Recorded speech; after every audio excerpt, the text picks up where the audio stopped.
go. Bass. Get up in here. Just a little guy. Choked that football jig. Little trailer on there. Just out here on some hard spots. Just dragging. It's a super fun bite out in deep water. Just your standard football jig deal. But we definitely have that first push of fish that have come out. They've gone through their post-spawn phase. They've kind of slid out to offshore, more offshore structure, like deeper points and stuff like we're fishing today.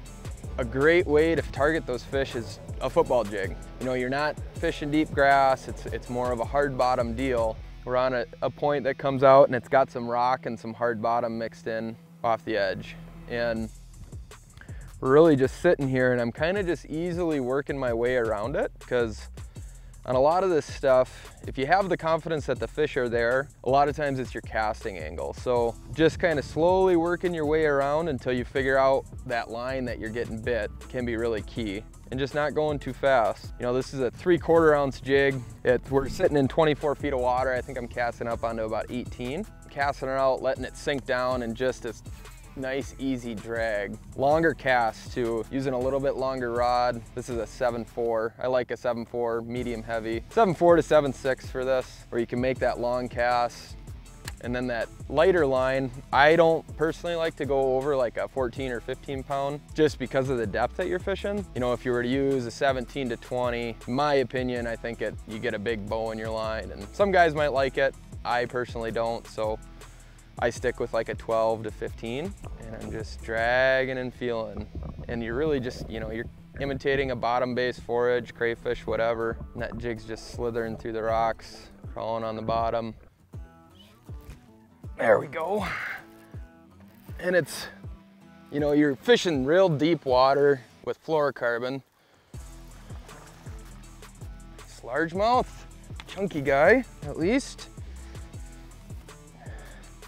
And you're fishing real deep water, so spot lock there. So with that fluorocarbon stretch, you know, I really like to hit them hard, really reel down on them and jack them. Not a giant one, but I'm gonna go ahead, get him back. Try and repeat that cast. That's a really important part. Just when you're fishing in general, but especially offshore, is you're trying to find that lineup. You know, you get a bite, you remember where you casted, what you were doing, and based on what you graphed earlier, what you're seeing now, whether it's 2D or like I have on 360, just paying attention to all the details on every fish catch can get you a few more bites. That's the other thing too, is I like to let it, you know, any bottom contact bait, letting it fall on a slack line, whether it's a shaky head, a football jig, whatever that might be, a drop shot, long cast, and letting it fall on slack line all the way down, and just a nice steady drag. So I'll just kind of show you a little bit. You know, I'm looking for extensions, really. Points that I think will have rock on them. So we've got a little one here, we've got this one here, and then there, and then this is, we're gonna drive it right now. I can go back into side imaging, but those are the kinds of areas, you know, we can even get out here, kind of some of these extensions off that. And I'm looking for hard bottom, where those fish are gonna migrate to after post spawn. So you can see on my 2D, yep, we're getting right into it already. And here's the hard stuff. That's what we're looking for. We've got all this rock here, boom, boom, boom. So what I like to do, so I'll come here, I'm on my transition. Double tap mark, and I'll just put a few on that. Boom, boom.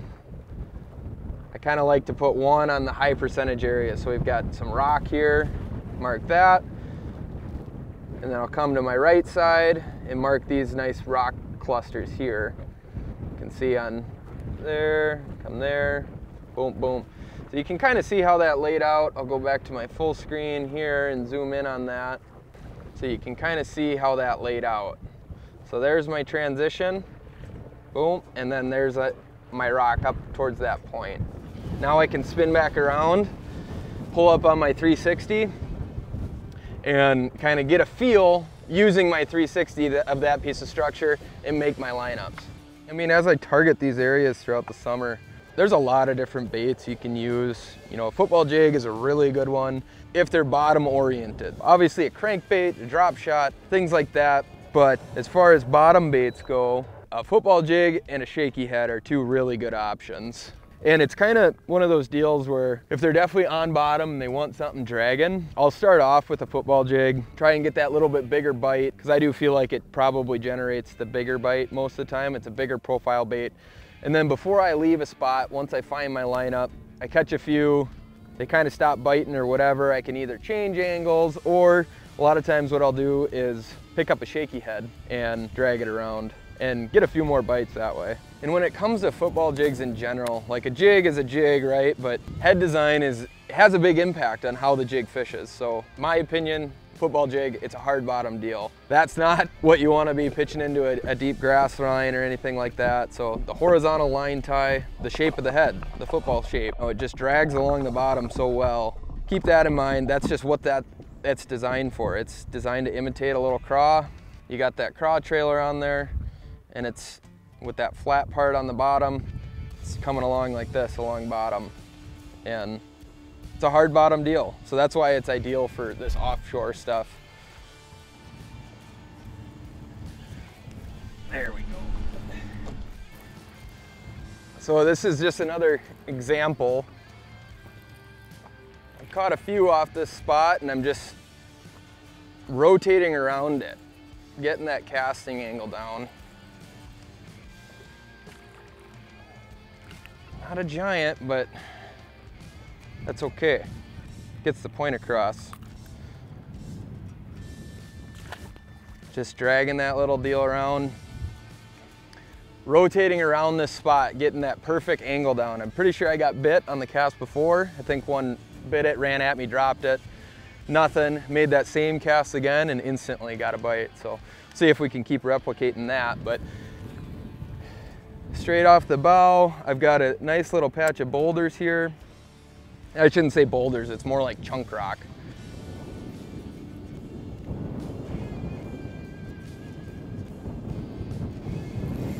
There we go. And it's just like that. It's always a really good idea, boy, to have a second bait on the deck. So we kind of changed angles on this spot. Stopped getting bit on that football jig. Picked up the shaky head, and he's a baby, but he bit it and it's another bite. So it's just a football head, again, coming through that cover, trick worm on there. Stop getting bit on the bigger profile, downsize, you get a bite. With this shaky head, I'm not really doing much different. Just kind of dragging along.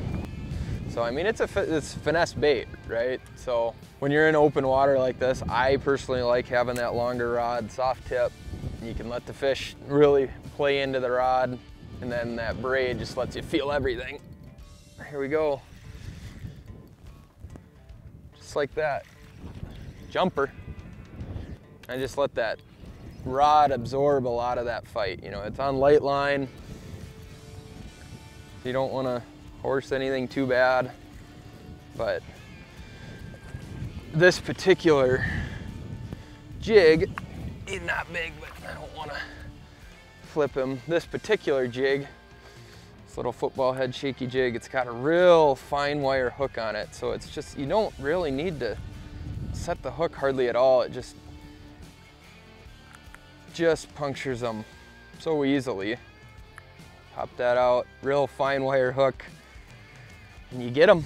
We'll just get him back, and then hopefully just keep making this cast over and over again.